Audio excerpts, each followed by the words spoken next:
My name is Anthony DiPilato. They call me AKA Flint. We all had nicknames in this neighborhood. I grew up on Elizabeth Street right here, 117 Elizabeth. We didn't know we were poor. We had no idea we were poor. I remember having holes in my shoes and my mother putting cardboard in there because my sock would come out on a rainy day. The Italian people came over, they paved the roads. They were the architects of the streets.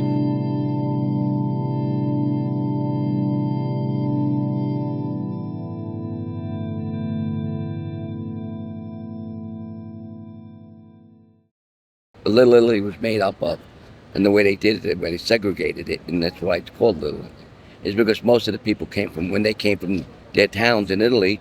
This is on Mulberry Street. This part of Mulberry Green Canal and Hester Street is a lot of them came from Naples, so the Napolitan. So most of their family came over. Me, on the other hand, I came from Elizabeth Street, and a lot of our people came from Sciacca, Sicily. So it was all separated. Somebody came from the Calabrese, who's this, the different part, Bades. My mother were two. My father was Bades from Bari. My mother was Sicilian. They actually couldn't even speak together. It was funny. The dialect was so different. My grandmother only spoke Italian on my father's side, Bades, and my grandfather only spoke Sicilian. They couldn't even speak together. The dialect was so different. But that's how it worked out. So a lot of the from people from Bade came to the other side of Mulberry Street, and so that's how they formed Little Italy. By the towns that they came from, they landed in these spots, and each block became a different part of Italy. Well, obviously, over the years, the neighborhood has changed, just like everything has changed. I mean, different people come in, and my feeling is that, listen, at the time it was a tenement, but everybody grew up the same way. Not many people had a lot of money. There were a few people that had more money than others, but never made you feel that way. It was never that kind of thing. It was a good community, and the neighborhood has changed accordingly. People have moved out. They come out of tenements and moved to suburbia, better life. And so we moved up and got bigger and better. So I don't say that it's a sad thing to see any change. Is a sad thing. But honestly, the people have gotten to the next level, and grown up and gotten into the next level of society. So, how I feel about it, sure, it's sad. Change is sad, And what are you going to do? New people come in and they see it differently. These young yuppies come in. They don't know the history of so it makes you sad when you come back and see it's not like that. You come back and you see different type of stores. It breaks your heart. We know what we grew up in. This neighborhood was so separate. It was a bubble. We actually lived in a different world than the rest of the world. This was a completely different world. So it's intriguing to people. That's why people come here and they flock here as tourists to understand the nature, the history of this. It's never going to happen again. And so the change as well as it's not great for us. It's just the way it is. America is a melting pot. New York City is a giant melting pot. All nationalities from everywhere, they mingle together, which is unusual. When you go to Italy, there's all Italians. You go to Germany, there's all Germans. Only in America that you got all of this nationalities blending together. Birds of a feather flock together. And this area has changed. And we all got to live together. But I don't think the city and the state, knowing the people's roots, how important it is to let people know that that where they come from and these neighborhoods, to keep them in place, they haven't done a great job at all. Everything is franchised. Everything's instant. I feel like we got instant oatmeal. Everything is you put stuff in the microwave.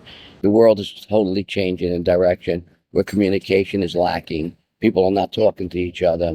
The whole world is just changing in general.